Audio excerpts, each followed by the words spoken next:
Hey guys, I'm Urizi. This story is all about what if Naruto was raised by the Inuzuka family? What misadventures could stem from such an upbringing? Before we proceed with the story, please like and subscribe to this channel if you liked the video, and don't forget to check the description for the other works of the author if you liked the story. Let's start. Chapter 38, The Dark Before the Dawn. The next few days after the invasion of Konoha were the busiest for Konoha General Hospital, the Kage Tower, and Umbu's torture and interrogation. The morgue and hospital were swamped with the dead and injured, and the medics were worked to the bone.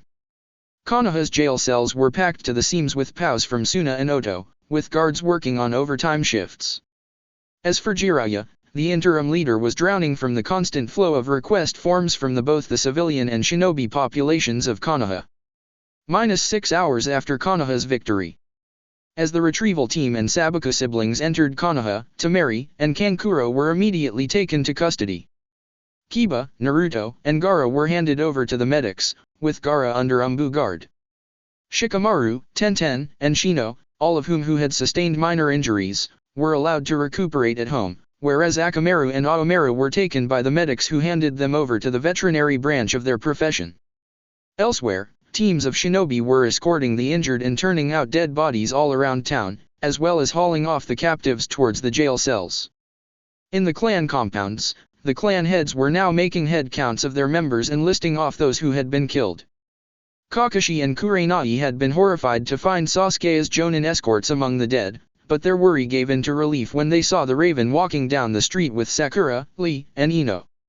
Unseen, they slowly approached the Uchiha, hoping to take him to the Umbu headquarters, but stopped themselves short upon hearing the three genin thank him for his aid in the escort mission before heading off in their merry way.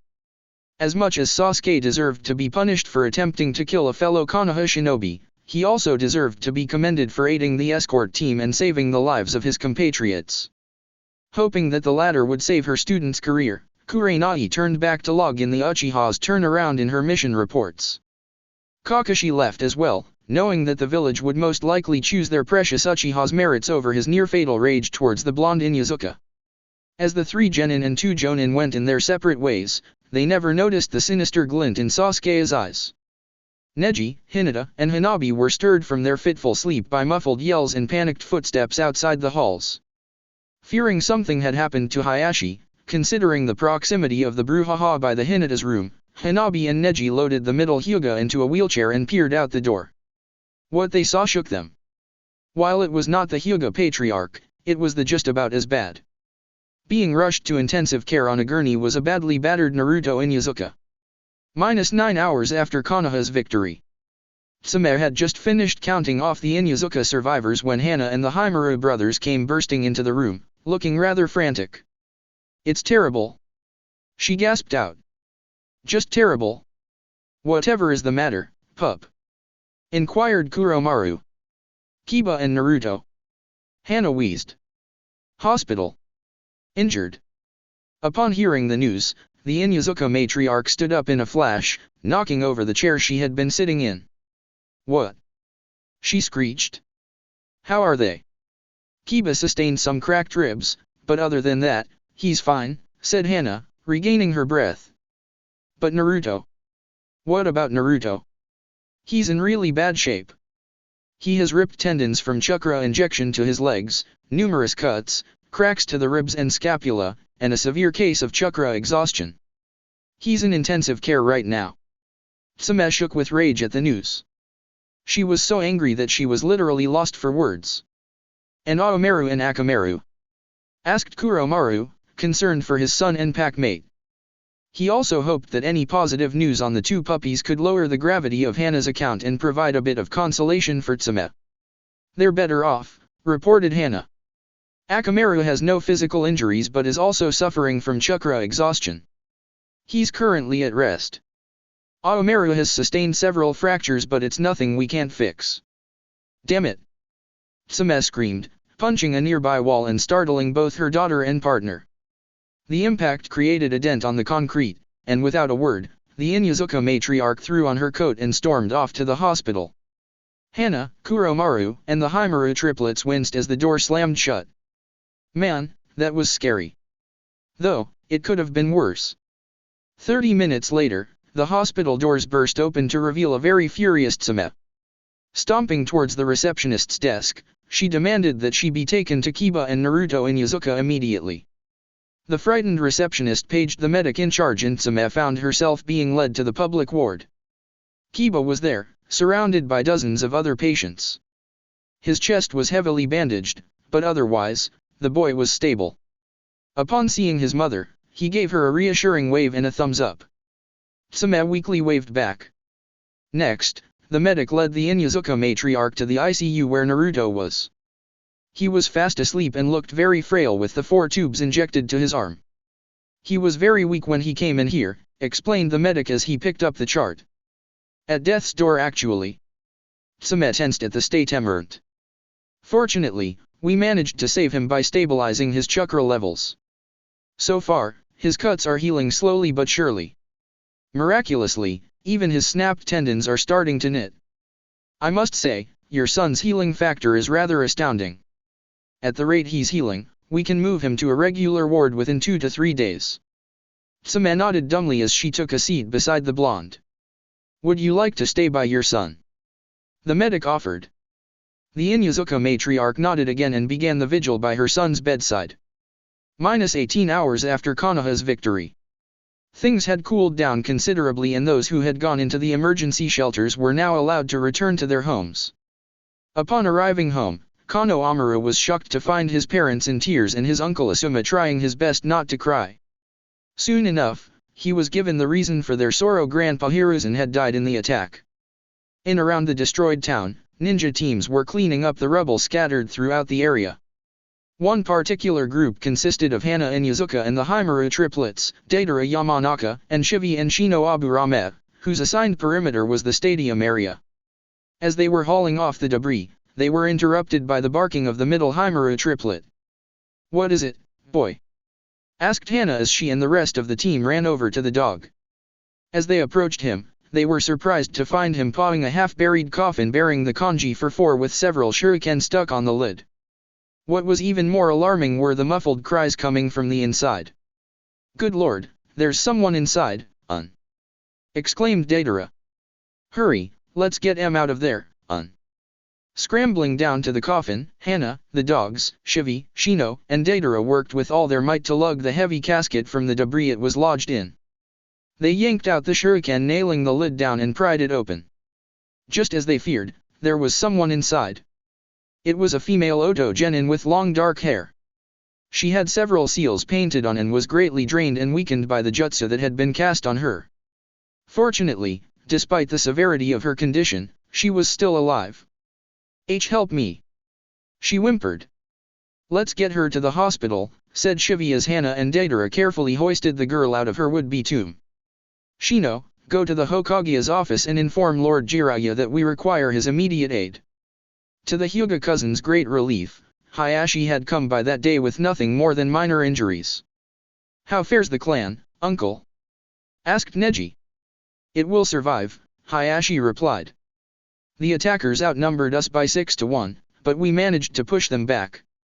However, we did not escape without a few casualties."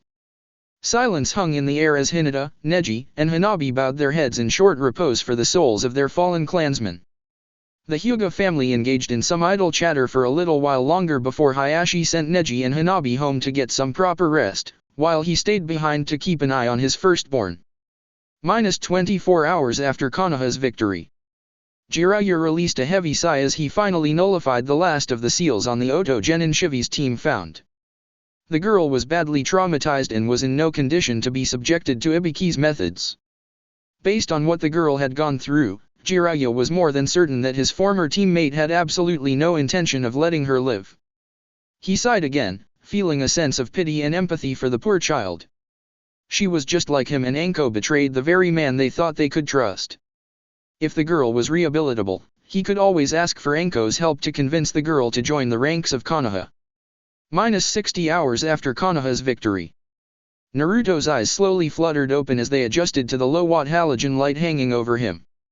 As he propped himself up, he felt pain shoot through his body. Then it hit him. He had been battling against Sabuku no Gara and the Ichiban no Shukaku, and he had given all that he got before defeating the redhead and blacking out. He looked around expecting to see nothing but sand and crushed logs, but was greeted by the sight of hospital equipment.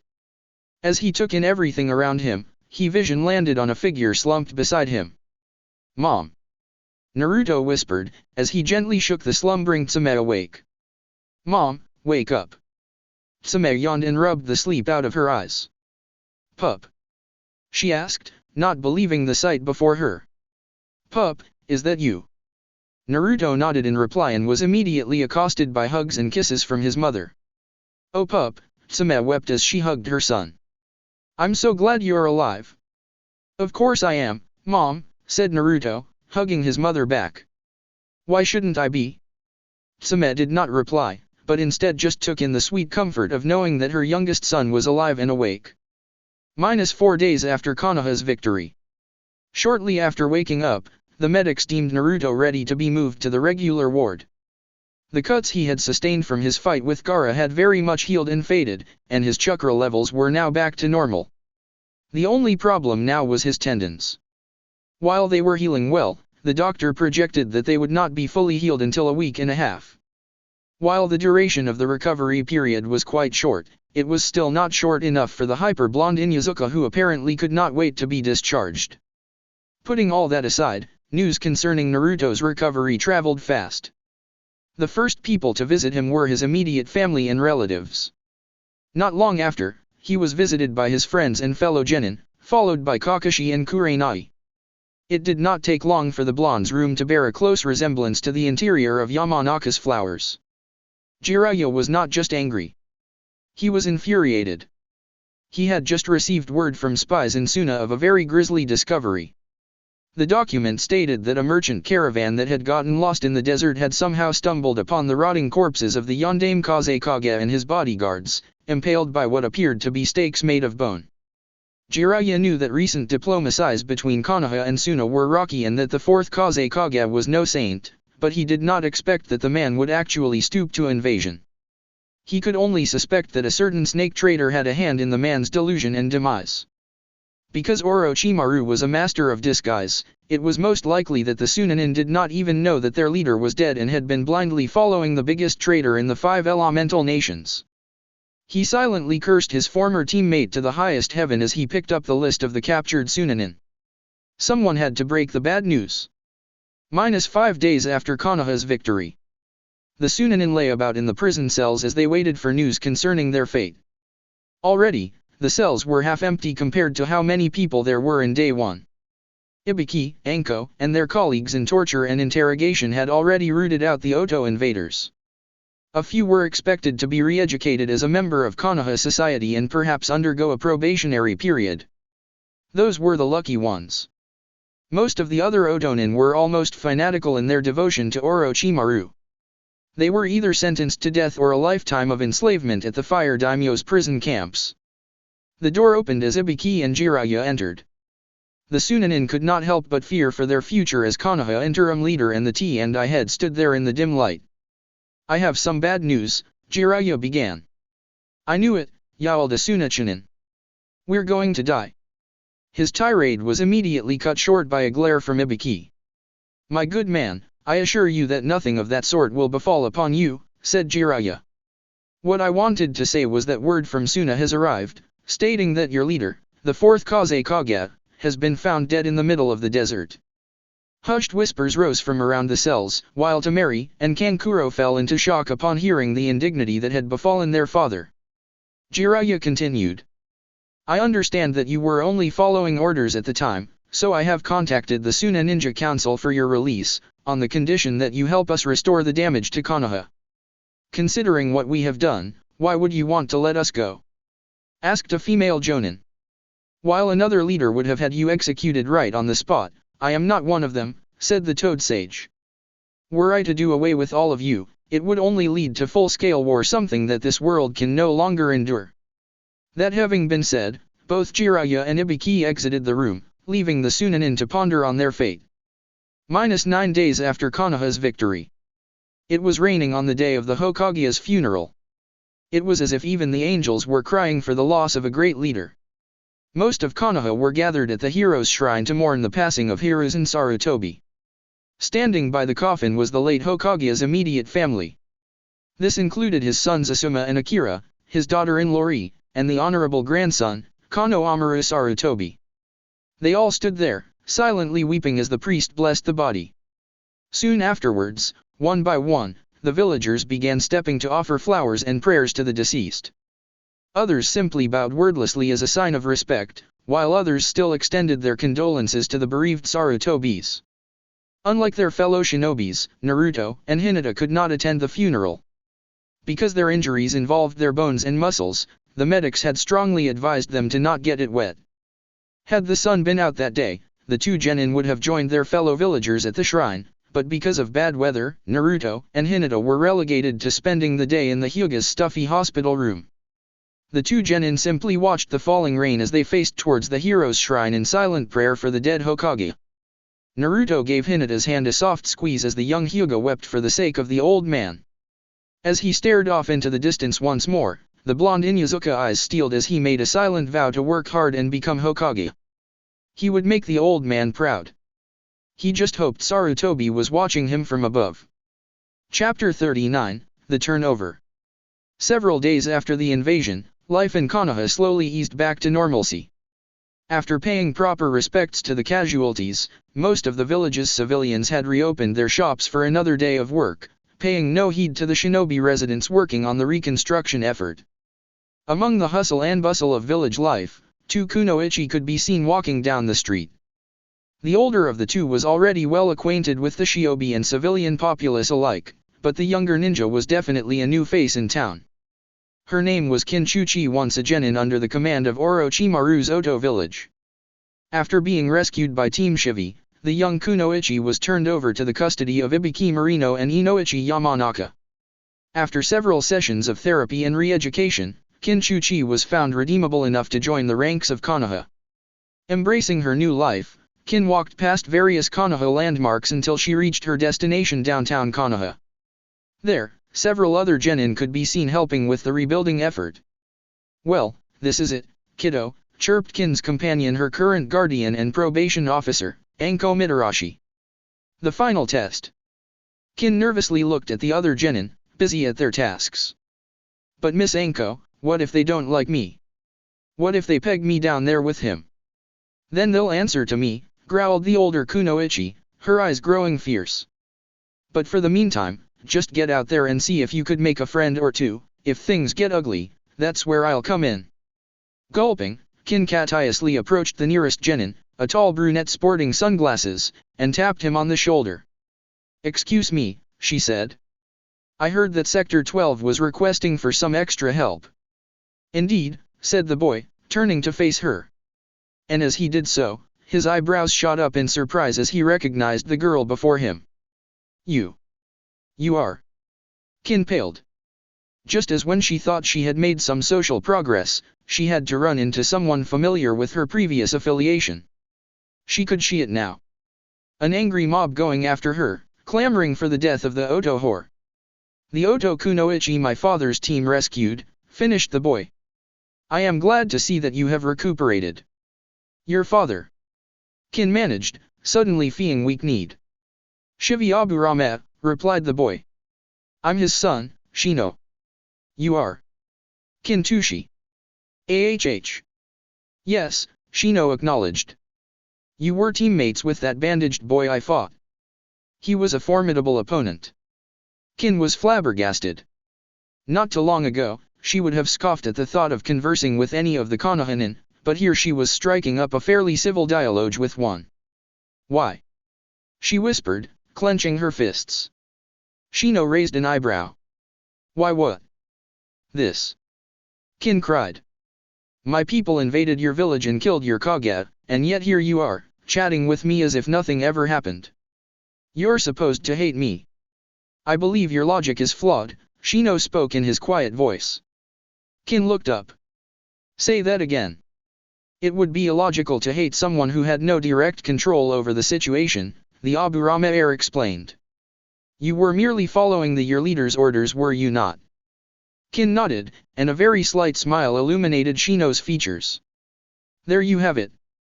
Proof that it is pointless to hate you. From a distance, Anko watched as Shino led Kin over to the other genin and introduced her to them. Though they were initially rather wary, they slowly began to accept Kin, and by lunchtime, the ex-Oto Kunoichi had made several new friends. Anko smiled proudly as she made her way towards the dango. With the Aburama heir in her premises, Kin was in good hands. Shikamaru sighed as he dumped another bucket of concrete into the trough, the grayish slurry splattering around as he did so. "Hey, watch it!" yelled Sabaku no Tamari, stepping back.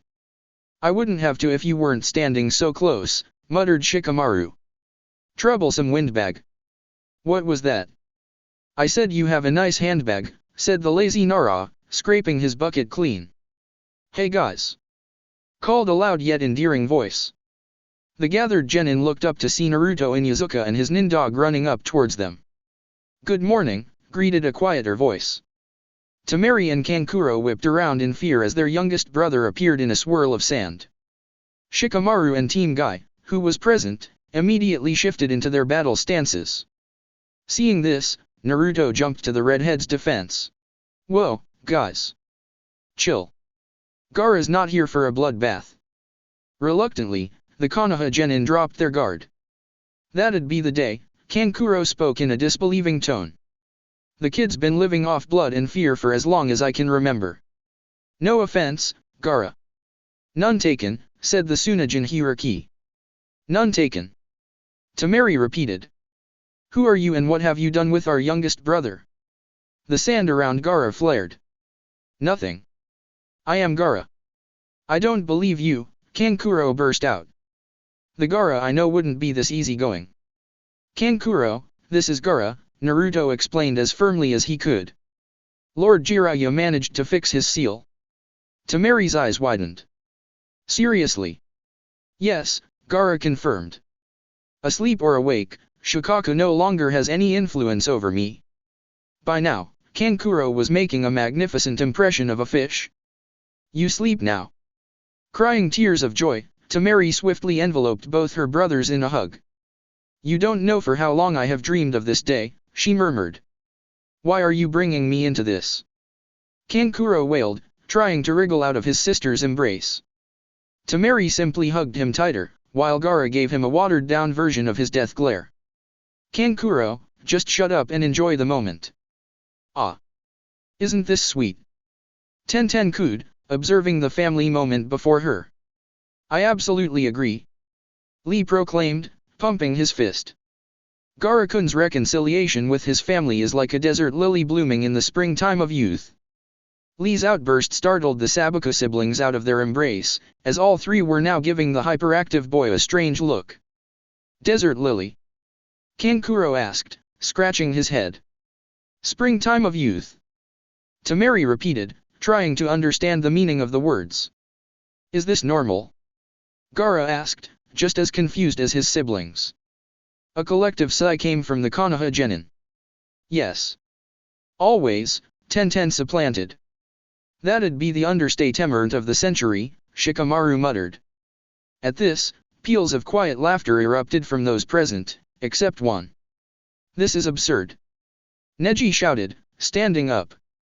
Everyone turned to look at the Hyuga heir, even Lee, who had ceased his tirade on youth.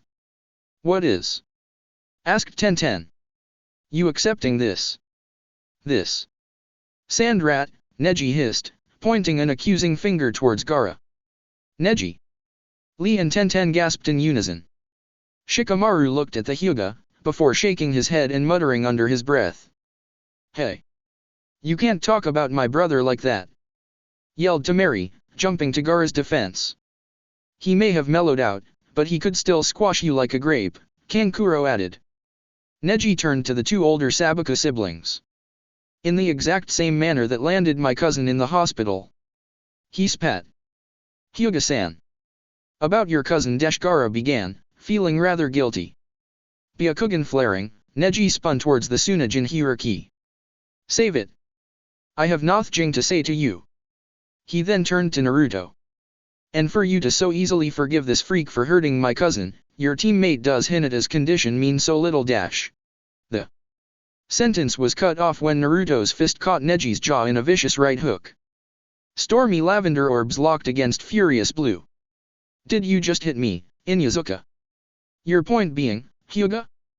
The way you were going, you needed a few hard knocks anyway, Naruto snarled, arm still outstretched. I'm just about as worried for Hinata as you are, but you sniping at Gaara ain't gonna do her any good. Yes, but being a saint hasn't done much for her, now has it? Neji retorted. And us going at loggerheads are just going to make it worse, the Inuzuka pointed out, his eyes blazing. I promised Hinata that I would help her, and that's what I intend to do. Inuzuka's word, and you'd better believe it. Jiraiya looked at the crowd gathered before him.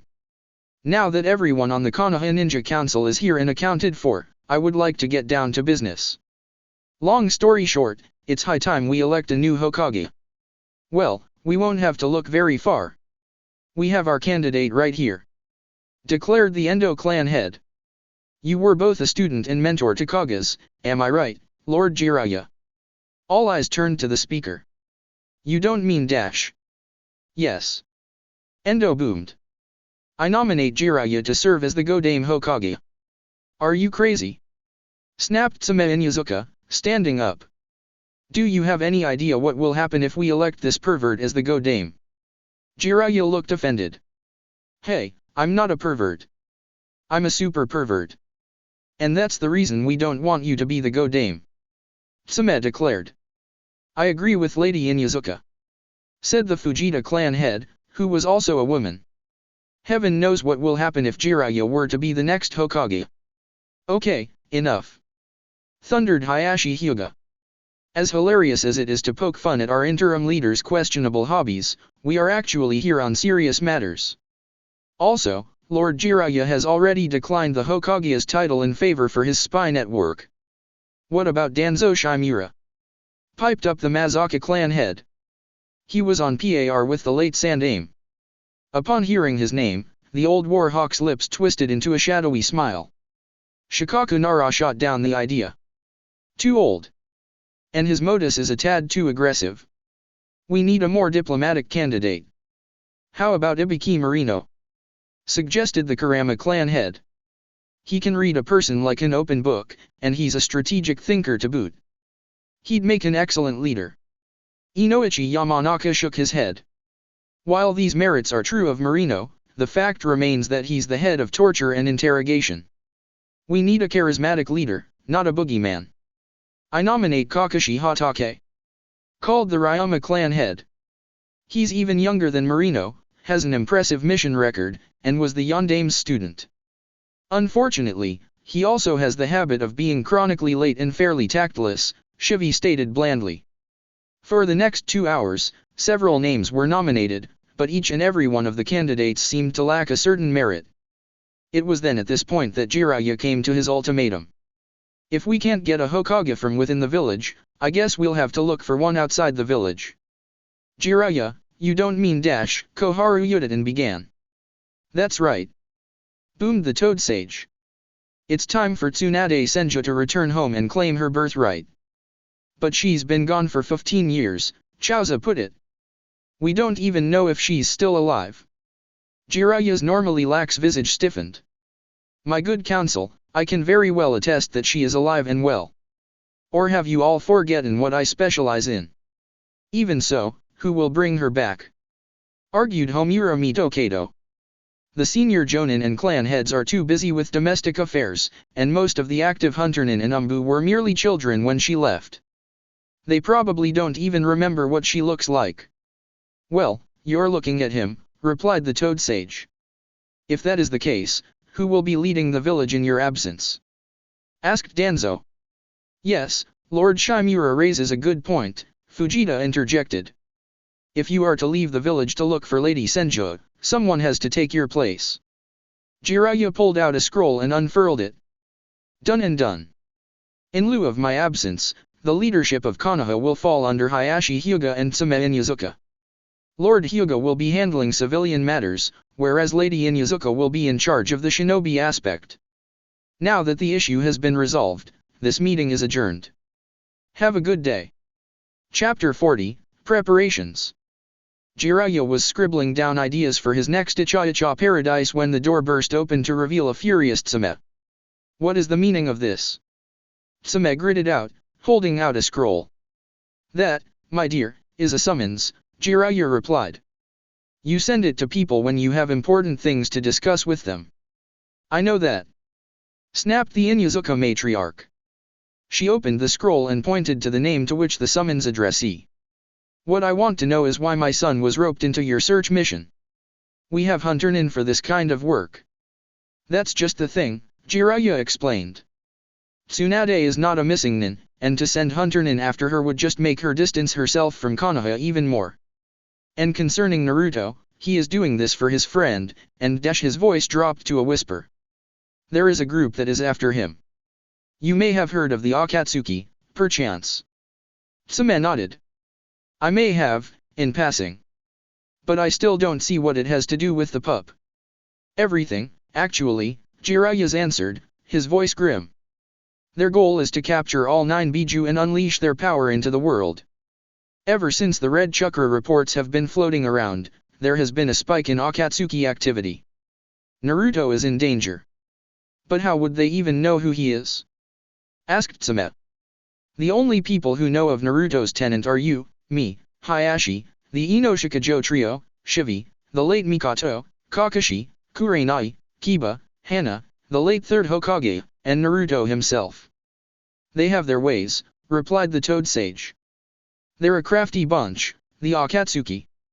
Silence reigned for a moment as Tsume mulled over Jiraiya's words. With a heavy sigh, she reluctantly relented her son's custody to the Toad Sage. All right, I'll let the pup go, the Inuzuka matriarch said with a faint growl. But if he gets hurt, son-in or not, I won't hesitate to introduce you to a world of hurt. You have my word, Tsume, Jiraiya vowed. Naruto is in safe hands. Hey bro. Kiba greeted as he entered the room he shared with Naruto. He raised an eyebrow as he saw his brother packing for what seemed like a very long trip. What's with the packing frenzy? Ero Senin's taking me on a search mission, explained the blonde. We're going to look for that Tsunade lady person thing. She's gonna heal Hinata Hime and be the new Hokage. You must be excited, Kiba groused, flopping onto his bed. Going on an out-of-town mission and such. Not really, Naruto replied. I'm only doing this for Hinata Hime since the old bag's the only one who can heal her. By the way, while I'm gone, could you, Shika, and Neji watch over her for me? Why? Asked the brunette. Just do it, said Naruto, savagely stuffing a scroll into his duffel bag. Promise me you'll do it, he spoke, eyes pleading and desperate. All right, I promise, said Kiba. Just stop looking at me like that. Thanks man, said Naruto with a grateful smile. You're the best. Kiba returned the smile with his trademark fanged grin. I know. The next day, Naruto and Aomaru were waiting for Jiraiya at the main gate along with Kiba and Akamaru, Shikamaru, Neji, Tsume and Kuromaru, and Hayashi. 5 minutes later, the Toad Sage appeared in a cloud of smoke. Ready to go, Gaki? He asked with a chipper smile. Yeah, said the blonde, shouldering his travel pack. He waved to his friends and family. Goodbye, everybody. Atop his head, Aomaru gave a few barks as his farewell. Have a safe trip, pup, called Tsume. And mind your manners when you are with the Sunin. Good luck on your journey, said Hayashi. And I hope Tsunade does return. For the sake of the village. And my daughter. As the Hyuga heir, it is my duty to ensure the dignity and well-being of the clan, and that includes my cousin. Neji spoke with that usual formal air about him. You'd best bring back Tsunade. Hinata's our teammate and friend, and it bites that she would up like that, Shikamaru added. Hurry back with Tsunade. Don't worry about Hinata, bro, Kiba assured, slinging his arms around Shikamaru and Neji. We'll look out for her. Thanks you guys, Naruto called over his shoulder as he left with Jiraiya. We'll be back as soon as we can. He flashed a thumbs up. Erf, yip. Trans, believe it. Aomaru barked.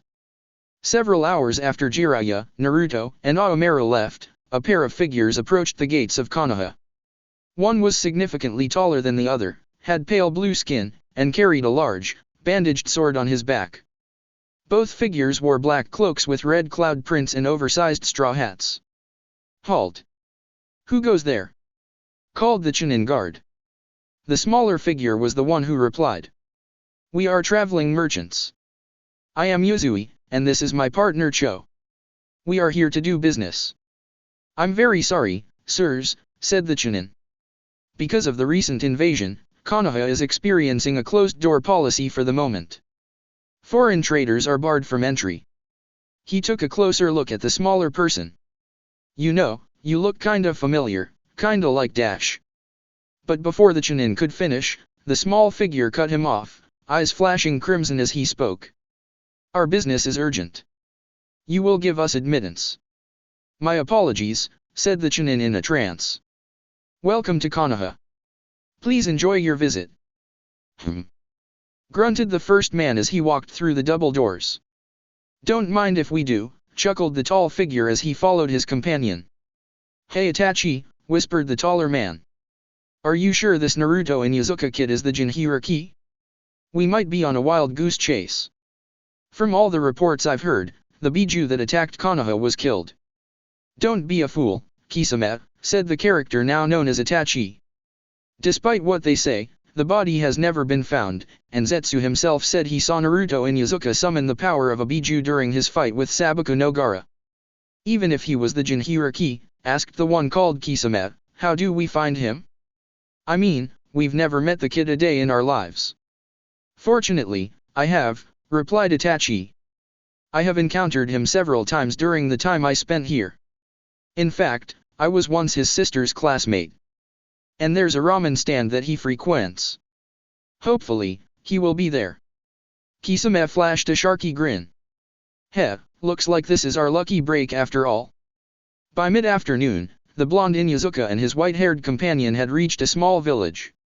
The village itself was typical of Fire Country's civilian villages, complete with straw-roofed houses, the usual business establishments, an administration building, and small farms stretching out into the distance, with ninjas and samurais making their rounds. All in all, it was rather nondescript in a pastoral sense. "Is this the place the old bags hold up in?" asked Naruto, observing his surroundings. "Of course not," said Jiraiya. "Places like this are too boring for people like Tsunade. This is just our rest stop." "So where are we really going?" Naruto inquired. Jiraiya grinned. "Ever heard of Tanzaku Town?" Naruto nodded. "You mean the world-famous gambling hub? What does it have to do with Tsunade?" "Everything," replied the Toad Sage. "Tsunade has a gambling addiction, but she has never won a single game. That's how she earned the moniker, the legendary sucker." The blonde said no more and followed Jiraiya into the hotel. Once they had checked in and got their room, Jiraiya got ready to set out once more. "Hey Ero Sennin, where are you off to?" Naruto asked, looking up to his mentor. "Where do you think?" snorted the spymaster. "This may be a small backwater town, but hot damn, does it have the prettiest girls. Wanna join my research team?" Aomaru gave a displeased growl while Naruto scowled at Jiraiya's offer. "First of all, I'm 13. 2. I'm not a pervert like you. And lastly, my mom would skin us both if she ever found out you corrupted me." Jiraiya scoffed. "You can stay here if you want, you Puritan Gaki. But I'll be out tonight, painting this town red." "And what am I supposed to do here?" snapped the blonde. "They don't even have cable." "How should I know?" Jiraiya retorted. "Why don't you play with your dog and be active as young boys should be?" With that, he left, closing the door with an audible thud. "Stupid Ero Sennin," Naruto muttered, flopping down on the bed. He looked up to Aomaru sitting over him. "What do you want to do today, boy?" The red puppy replied by yawning and curling up for a nap. At this Naruto groaned. If this mission wasn't so crucial for his injured teammate, he wouldn't even be joining the search. Ayame Ichiraku was bussing down the tables at Ichiraku's when a pair of shadows loomed over her, making the young cook look up in surprise. Instinctively, Ayame recited the all-too-familiar greeting. Welcome to Ichiraku's Ramen Bar. My name is Ayam, may I take your order? Yes, said the taller of the two figures. Can we have some tea? Certainly, said Ayam, disappearing into the kitchen. Seconds later, she returned with 2 steaming cups of green tea. She set the cups in front of the 2 men. Here's your tea, sirs. The tall man flashed her a cheeky grin as he reached for his cup. Thanks. The smaller man pulled out 100 ryo note from his pouch. How much is the bill? 80 ryos in total, Ayam replied, cashing in the note and handed the man his change. Thank you for your patronage. Ayam was about to return to the kitchen when the smaller man called her attention once more. Miss, he said. We're reporters from Shinobi Weekly, and our lead told us that we would find a certain Naruto Inuzuka here. Ayam was taken aback. You're looking for Naruto? Yes, said the man. We heard about his double victory over Sasuke Uchiha and Sabuku Nogara, and our editor thought an interview with him would make a hot story for next week's edition. I'm very sorry, Ayam replied. I haven't seen him recently, but his sister might know where he is. She spied Hana and the Himuru triplets coming down the street, whilst the Inuzuka girl was conversing with Deidara. Here she comes now. She waved over to the Tuchinen. Hey Hana, Deidara, come over here. The Tuchinen, and 3 dogs, raced over to the restaurant. What is it this time, Ayam, teased Deidara. You saw someone cute again. Hardly, huffed the young Ichiraku, crossing her arms. But there are these 2 guys who want to talk to Hana-chan. Are you Hana Inuzuka? Asked the shorter of the 2 men. Deidara stepped in with a low growl. Who wants to know? DEI. Please. Scolded Hana. Yes, she replied. I'm Hana Inuzuka. And you are? I'm Cho, said the tall man. And I'm Yuzui, answered the shorter man. We're reporters from Shinobi Weekly and we want to talk to your brother. They're looking for Naruto, Ayam supplied. Unfortunately, he's out of town, said Hana. He won't be back for a while. When will he be back? Asked the short man. I don't know. Where did he go? The man pressed on. I don't know. Said Hana. Your dogs can track, right? Asked the taller man. Yes, answered Hana. But I don't see what this has to do with my brother. Yeah, Deidara cut in. What is this, 20 questions. Lots of things actually, said the shorter man, throwing off his hat, revealing piercing red eyes set in a face that screamed Uchiha. We need to find him, and you and your dogs are going to help us. Hana's eyes widened at the man before her. You. She gasped. You're Itachi Uchiha. Chapter 41, Bitter Reunion. What makes you think I'm going to help you, Uchiha? Hana spat out the name as if it was poison. For the Inuzukas, the name Itachi Uchiha left a bad taste in their mouth. The very idea that someone would go out and kill off majority of their own clan was just contradictory to the doctrines of the Inuzuka pack mentality. To the clannish Inuzukas, the Uchiha massacre was the ultimate sin, even more than the Hyuga tradition of branding the branch members since Hayashi Hyuga was trying to lobby for change. There are 2 ways to do this Hana-chan, said Itachi, his crimson gaze never wavering. The easy way and the hard way, though either way doesn't really matter as the end result is the same. If you think I'm gonna let you have it easy, Hana scoffed, getting into the Inuzuka fighting stance. Think again. The Himuru triplets jumped in front her in a defensive line. Your attempts are futile, Hana-chan. If you couldn't defeat me 11 years ago, what makes you think you could defeat me now? I'm gonna make you eat those words, growled the Inuzuka girl. I'm not the same crybaby Hana from back then. Itachi raised an elegant eyebrow. Pity. You could have just come willingly and saved your energy. Like I'm gonna listen to you. Hana retorted. She turned to her friend. Ayam, get out of here and alert my mother. Tell her Itachi Uchiha is back in town. Ayam nodded dumbly and ran towards the direction of the Hokage Tower, but was intercepted by Itachi's partner. Fortunately, Deidara countered the interception. Hurry Ayam, he yelled. Run. We'll hold them off, Organizing her thoughts, the young Ichiraku took off as fast as she could, never looking back. Hold us off? Guess we're getting a fight after all, grinned Itachi's partner, throwing off his hat to reveal a blue-skinned man with spiky hair, sharp teeth, and gill-like markings under beady, shark-like eyes. Deidara stuffed a hand into his clay pack. You're gonna eat those words, Oh, tough words for the little girly man, sneered Itachi's partner, drawing the bandaged sword. But let's see if you're tough enough to face against Kisame Hoshigaki.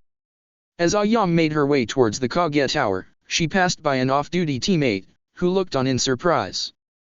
What was that all about? Asked Sakura.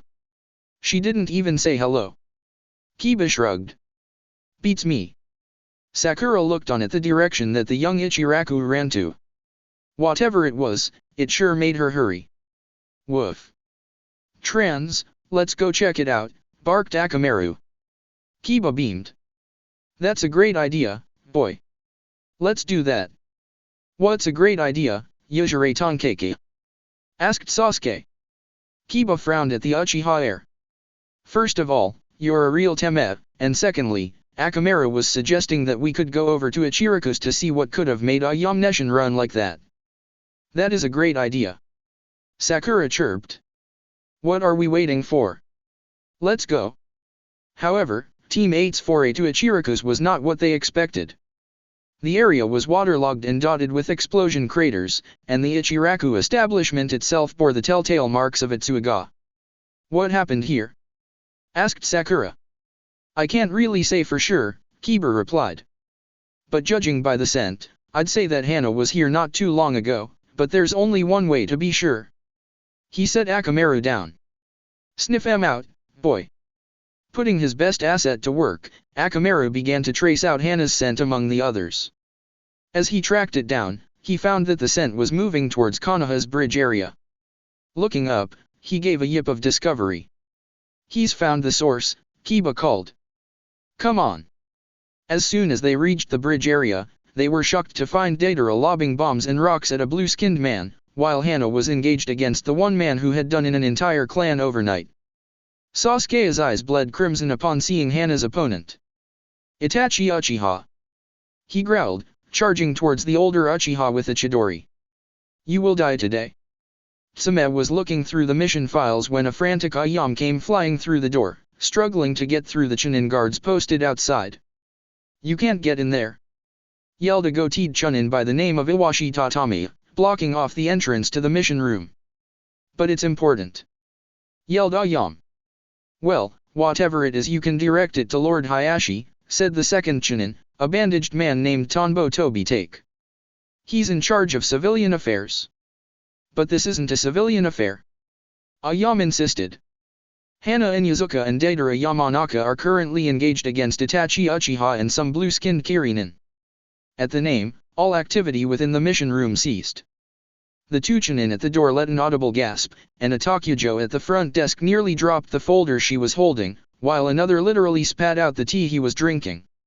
Within seconds, Tsame and Kuromaru were in front of the young Ichiraku. Where are they? The Inuzuka matriarch practically hissed. When I left, they were having a standoff by the ramen bar, Ayame stammered out. I don't know if they're still there. Then we'd better hurry, Tsame snapped. Come on Kuromaru, let's go get Hayashi. Hopefully we can still back them up in time. Kiba and Sakura could only watch on as Sasuke lunged for Itachi, with a Chidori in hand. As much as they wanted to help the fight, they knew they would be totally outmatched by Itachi and his partner. As Sasuke approached Itachi, the older Uchiha turned his attention from his battle with Hana to glare at his younger brother with those fearsome crimson eyes. Immediately, the younger Uchiha dropped to the ground writhing in agony. What did you do to him? Hana shouted.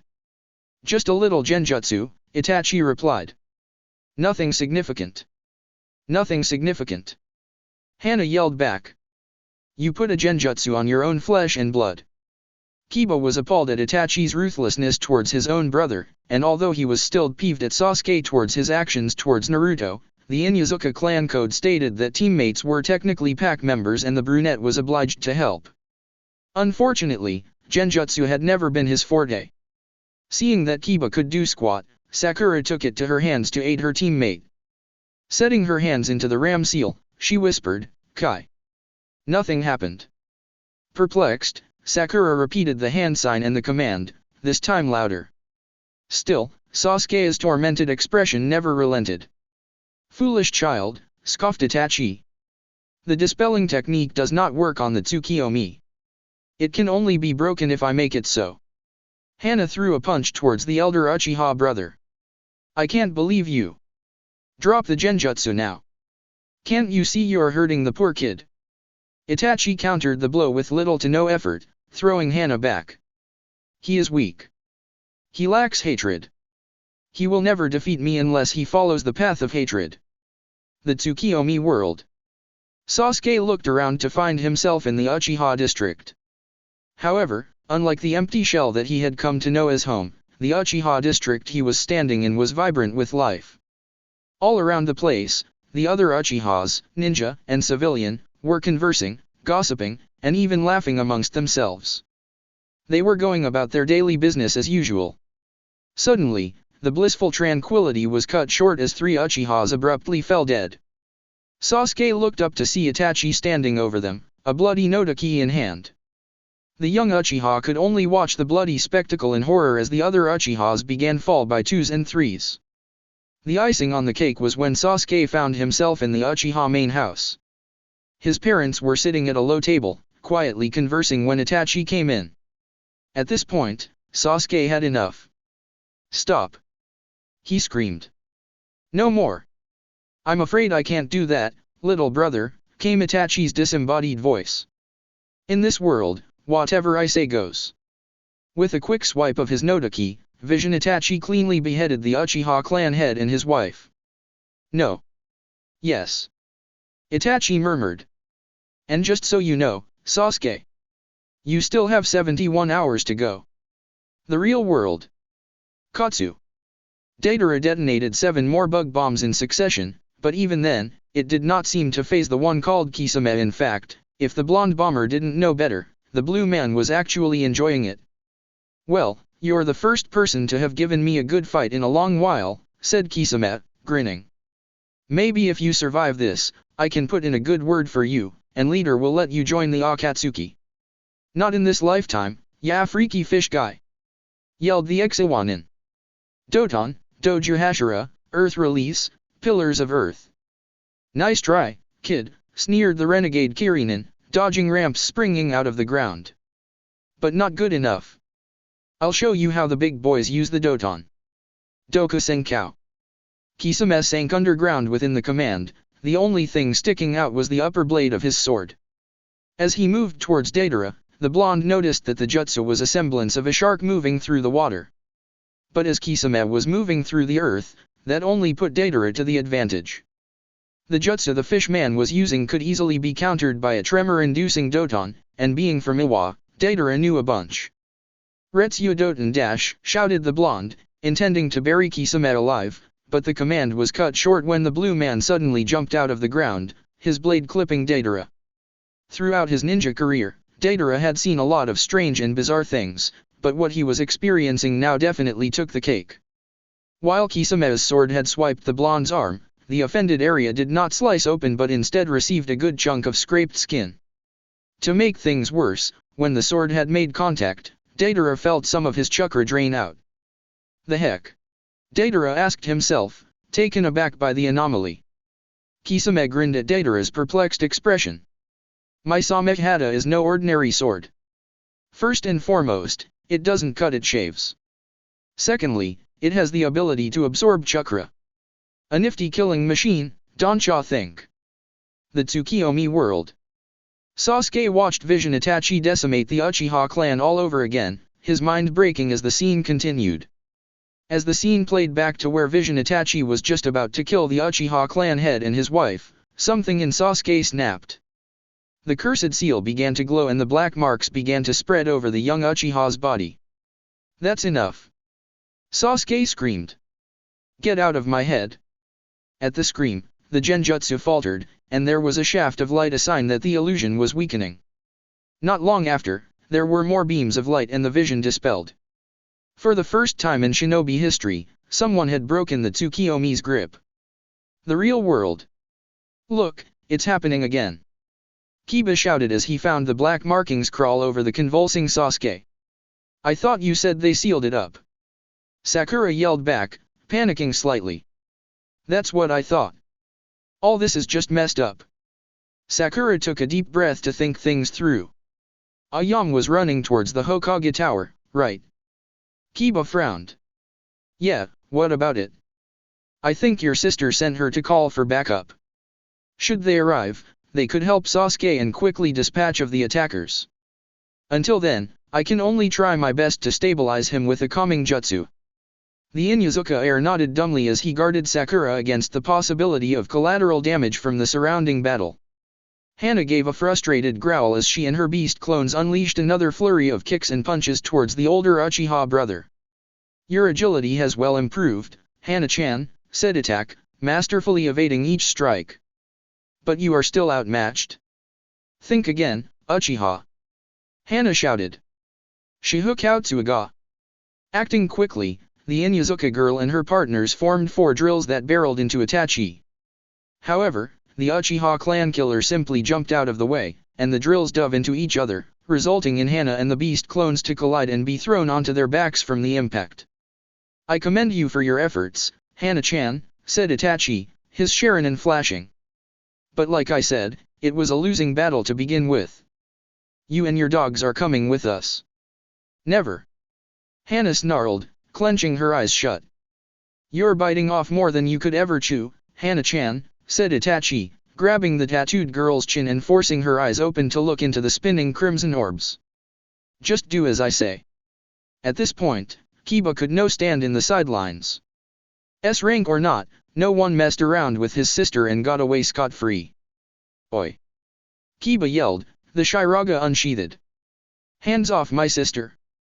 As Kiba and Akamaru raced towards Itachi and Hana, with the white dog jumping of the boy's head to barrel towards the Uchiha, the Inuzuka heir and his partner was suddenly thrown back by a powerful backhand courtesy of his own sister. Hana! What are you doing? It's me, Kiba. How unlucky for you, brat, said Itachi, his Sharingan flashing crimson once more upon the dazed Himura triplets, bringing the dogs into his sway. Your sister and her dogs are now under my control. Hana-chan, you know what to do. Hana, no. Don't do it. Kiba screamed, scrambling to his feet. Nearby, Akamaru howled piteously. I answer to no one, but Master Itachi, said the Inuzuka girl in a hypnotized voice. Turning to the Himura triplets, she gave the command. Track down Naruto Inuzuka. The 3 dogs wasted no time in tracing the scent and ran towards the northeast to stop at a short distance and barked a few times. It seems that the boy went this way, Master Itachi, Hana stated. Well done, said the Uchiha. Come Kisame. We have more important things at hand. Ah, come on, can't we stay longer? The party was just starting, Kisame grumbled as he evaded another one of Deidara's shrapnel bombs. This is a business affair, Hoshigaki, Itachi snapped. If you want to go on a killing rampage, do it at your own time. Killjoy, Kisame huffed. He turned to Deidara. You're lucky I had to cut this one short, but next time, I won't be so merciful.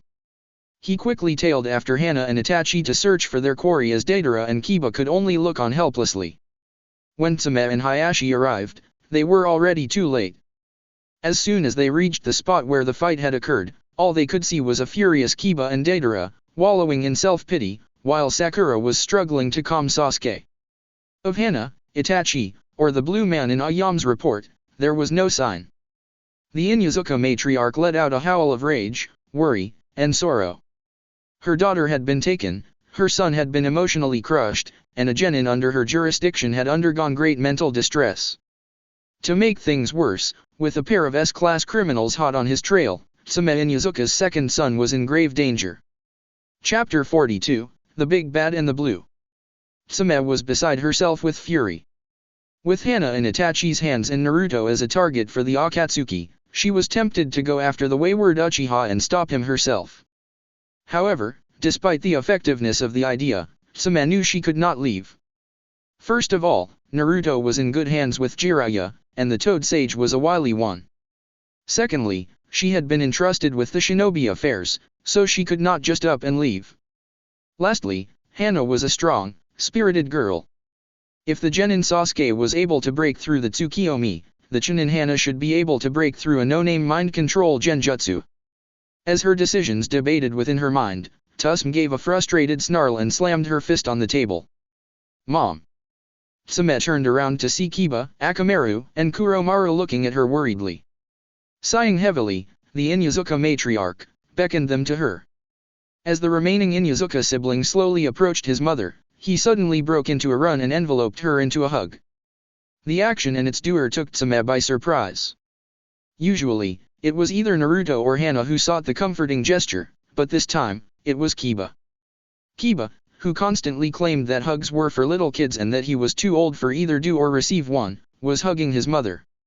Shaking out of her stupor, Tsume returned the embrace, letting her little tough guy revel in the comforting warmth. For a moment, there was only silence, until Kiba spoke with a whimper, "Mom, do you think Hana and Naruto will be alright?" It was a simple question, but it was too much for Tsume. Overcome with grief and worry, she could not reply and broke down crying. Now for all of Kiba's natural-born life, he had never seen his mother cry, and seeing her in this state just wrenched at his heart. Moments later, he too fell to the sway of sorrow and wept along with his mother, while their dogs gave several melancholy whines in succession. "It is done." Hayashi Hyuga mopped the sweat off his brow as he injected the final bit of stabilizing chakra into the holy purification seal. "About time," Shikaku Nara grunted. "Without Tsume, this task is a lot more troublesome to finish. The question is, will he be alright?" Noted Shivayaburame. According to his teammates' testimony, he was in mental distress when he arrived. "He will be," said Hayashi. "I already gave Inoichi a call. He will be dropping by later to check on Sasuke's mental state." "That's good to know," muttered Shikaku, looking at the unconscious Sasuke. "I tell you, this entire cursed seal business is just way too much of a bother." Jiraiya was now hitting it at the local tavern. Without Naruto or some other goody two-shoes barking behind his back, he managed to finish the needed research without much of a hassle. For the Toad Sage, it was the life. His good vibes further increased when a pretty, young brunette approached him and asked if she could join him for few drinks. While Jiraiya could never resist a pretty lady, years of rejection had told him that there was something up with the brunette before him. "So what do ya say, big boy?" asked the woman in a sultry tone. "Shall we go and have those drinks?" "I'm really honored, miss," answered the Toad Sage. "And here's my reply." He put his hands in the ram seal. Kai. At the command, the genjutsu released, and the woman was brought back to reality. What happened?" she moaned, bringing a hand to her head. "And what am I doing here?" "I believe I can answer that, miss," Jiraiya replied. "You were under a genjutsu. Do you recall anything until it was cast?" "A genjutsu?" the woman repeated. Suddenly it clicked. "Oh. I remember now. I was on my way home when I encountered these two men in black cloaks with red clouds." Jiraiya shot up in alarm. "Did you say two men in black cloaks with red clouds?" The woman nodded. "Yeah, they were with a young lady with 3 gray dogs. Funny thing about this group, the girl had these weird face markings, and one of the men had blue skin. Hey. What gives?" "Sorry miss," said Jiraiya, running for the door. "But I have some business to attend to. But when all this is done, maybe you and I can dash." He was cut off by a slap to the face. "Fresh!" barked the brunette and stormed away. Aomaru was having an exciting dream about chasing gophers, when a familiar scent and a few knocks on the door roused him from the pleasant slumber. His canine instincts kicking in, the red puppy began barking at the door. To his surprise, there was a reply from the other side of the door, and recognized the barks as the Haimaru triplets. The knocking came back once more and the barking intensified, this time waking Naruto up. "What is it, boy?" the blonde yawned. Aomaru barked several times and pawed at the door. Naruto sleepily plodded towards the door. This better be good dash. However, upon opening the door, All traces of sleep melted away when he saw his sister standing before him alongside with a blue-skinned stranger and a man that he recognized as Sasuke's missing brother. Hana? What are you doing here with a giant Smurf and Itachi Uchiha of all people? You hate Itachi Uchiha. The tall, blue man gave an eye twitch at the Smurf comment and was about to reach for his sword, but was stopped by Itachi who held up his hand. Don't be silly, twerp, said Hana in a strange, monotone voice. They hired me to look for you. Naruto raised a golden brow. When in the heck did you accept whatever Itachi Uchiha offered you? Behind him, Aomaru growled menacingly at the Uchiha. She needed the money, Itachi answered for Hana. Please come with us, Naruto-kun. Look, even if my sister's with you, I'm not going with a world-renowned psycho and a total stranger to God knows where. My mom taught me better than that, Naruto replied, jabbing his finger into Itachi's face. And as for my sister, deal's off. I'm afraid I can't call it off, Naruto-kun, said the Uchiha. After him, Hana. What the heck? Naruto shouted, barely dodging a bullet-speed punch from Hana, and an offensive dive from one of the Himuru triplets. Hana, what are you doing? I know our last name is Inuzuka, but we don't take orders like a dog. Especially to people like the Uchihas. However, Hana did not hear a single word that Naruto said. Instead, she continued her unrelenting assault on her baby brother. Aomaru, use bullet drive. Naruto commanded. His partner complied and tackled into the middle Himuru brother, throwing the dog into the hallway. However, his victory was short-lived when the other brothers leapt at him to avenge their brother. Naruto on the other hand, was putting his Inuzuka agility to the test by blocking and parrying against Hana's strikes and blows. Hana, knock it off. It's me, Naruto. As much as the blonde wanted to use one of the wind jutsus in his arsenal to quickly end the fight, he could not, as they were indoors, and for the fact that he did not want to seriously injure his sister. Holding back, aren't we, Naruto-kun? Mocked Itachi. I've heard about your fight against Sabaku Nogara and my foolish little brother. You can do so much better than that. Shut up. Snarled Naruto, knocking Hana down with a well-placed sweep kick. This is becoming too much of a hassle, grumbled Kisame, fiddling with the handle of his sword. I say we just cut off the brat's legs and hightail it. Kisame, enough, said Itachi as Hana pinned the blonde to the ground. Your sister is under my control, Naruto-kun, and there is nothing you can do about it. Come with us and I'll release her from my hold. You bastard! Growled the blonde, struggling to get up. How dare you tamper with the bond between me and my sister? Aomaru tried to pull Hana off the blonde, but was in turn tackled by the Himuru triplets. Sticks and stones, Naruto-kun, said Itachi, looming over Naruto, his Sharingan spinning. Now come with us if you know what's best for your sister. Fat chance, dirtbag. Naruto yelled, kicking Hana off him. He quickly put his hands in the ram seal as he had seen Sakura and Kurenai do so often. Kai. However, Hana and the Himuru triplets remained in their own hypnotized state, rushed back to attack the blonde and his partner. What the crap? Shouted the blonde, as he and Aomaru dodged and countered another rain of blows. I was sure this was the right command. It is, called a new voice. You're just not doing it right. Crap.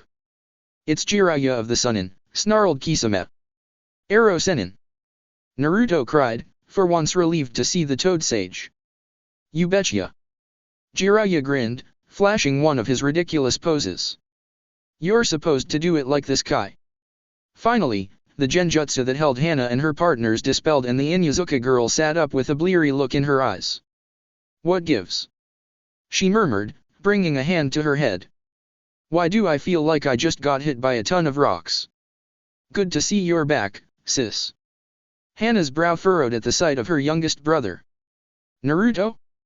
What are you doing back in Konoha? I thought you were out on a mission.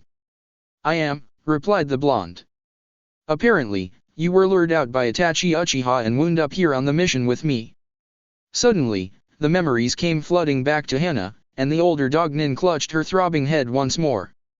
I wasn't lured, Hana snapped back. He hypnotized me. I don't care if you were lured or hypnotized, said Naruto, drawing out his Kodachi. What Itachi did to our bond was unforgivable and he's going down, because no one messes with the Inuzuka clan and lives. He lunged for Itachi, but was blocked by Kisame. Back off. Naruto snarled, trying to get through the blue Kirinin. What are you, Uchiha's guardsmith? I'm gonna let that comment slide, since the little puppy has finally decided to show his teeth, Kisame sneered, hefting his sword. This is going to be so much fun. Yeah, for me, when I slash you into itty-bitty pieces, the blonde retorted. Aomeru, use dynamic marking. Woof. The red dog leapt into the air and unleashed a spray of urine towards the fish man. Kisame dodged the attack, but unfortunately he was nicked by a bit of dog pee. You miserable brat. He roared.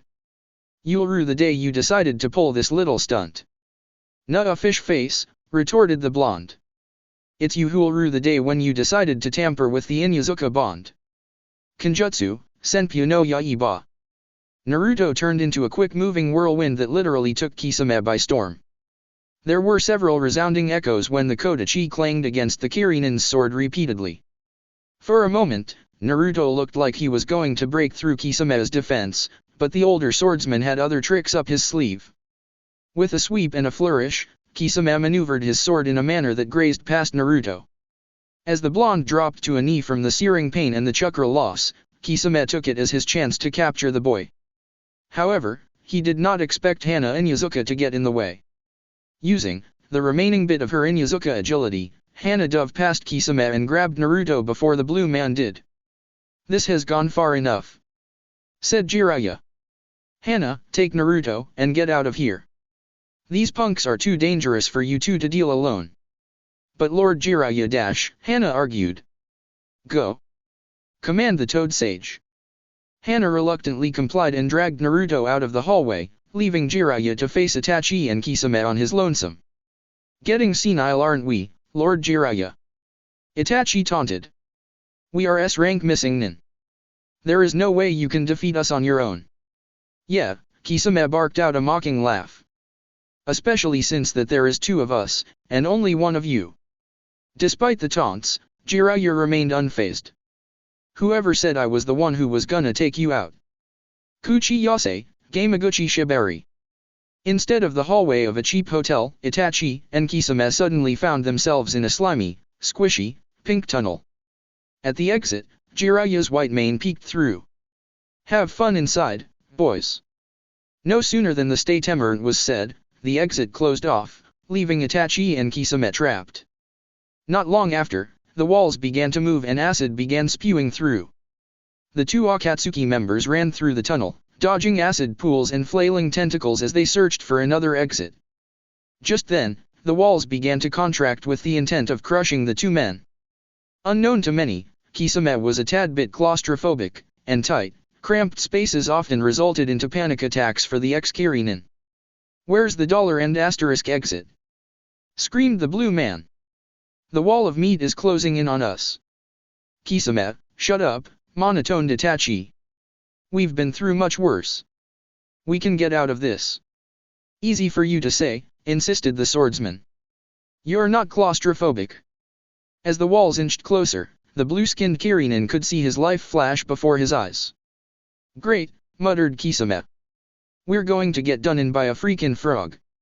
Maybe not, said Itachi, his Sharingan spinning. Amaterasu. Black fire sprang out and burned a hole on the side of the wall. When the hole was big enough, the two men jumped through it. Upon seeing Itachi and Kisame emerge, Jiraiya was very much awed. I'm impressed. You two are the first people ever to escape the Gamaguchi Shibari. But let's see if you can escape this. Doton, Yomi Numa. The ground became a gurgling swamp, but the two men avoided it, and escaped through the window into the approaching night. You win this time, Lord Jiraiya, said Itachi. But Akatsuki will prevail against adversity. We will get the Biju, one way or another. And the Toads and I will do all in our power to stop you, growled the Toad Sage. The shadow of a smirk crossed the Uchiha's face before he leapt after Kisame. Looks like that's a promise. A similar grin flashed onto Jiraiya's lips. I guess it is. Naruto and Jiraiya left the next day, whereas Hana stayed at the inn to recuperate momentarily. The fastest Himuru brother had already been sent to Konoha with a message informing Tsume that Hana would be returning shortly after. That was quite a rumble, wasn't it? Naruto quipped. We got those jerks running with their tails between their legs. His reply was a punch on the head from Jiraiya. You idiot! Yelled the Toad Sage. He brought his thumb and index finger to a hair's breadth. You were this close to being carted away by the Akatsuki. If it wasn't for your sister's quick thinking, you would have been spirited away. But I didn't, argued the blonde. And you saw how I did against that giant smurf. You got injured, Jiraiya countered. Your mother's gonna rip me a new one if I ever mention that. Though I have to say, you sure got some skill with that wind jutsu and kodachi of yours. Naruto put his hands behind his head. What can I say? I learned from the best. Not quite, said the Toad Sage. What are you talking about? Said the blonde. Hayate Gekkou is the best Kenjutsu master there is, and Asuma Sarutobi is a master at wind manipulation. Wrong, said Jiraiya. Hayate Gekkou is the best Kenjutsu master in Konoha. The renegade shinobis Orochimaru and Itachi Uchiha still surpass him in the matters of the sword. And Asuma Sarutobi may know how to inject his wind chakra into his weapons, but there is a wind user who can do more than that. Excitement bubbled within Naruto. Really? He beamed. Who is it? The fourth Hokage Minato Namikaze. Oh, for crap's sake, pouted the blonde. He may be my idol, but he can't teach me squat. He's dead. Once more, Jiraiya's fist made contact with Naruto's head. You moron. Who do you think was the man's sensei? Naruto clutched his throbbing skull. I get it. You were his sensei. But still. His expression became downcast. There were some jutsu that were only unique to the Yondaime. And since he's dead, they're lost forever to history. Don't be so sure, said the Toad Sage, his voice dropping to a whisper. As his sensei, I am privy to his jutsu list, and as my apprentice, I'm letting you in on it as well. Now let me tell you of a little thing called the Rasengan. That's it for part 8. Thank you for watching and see you on the next video.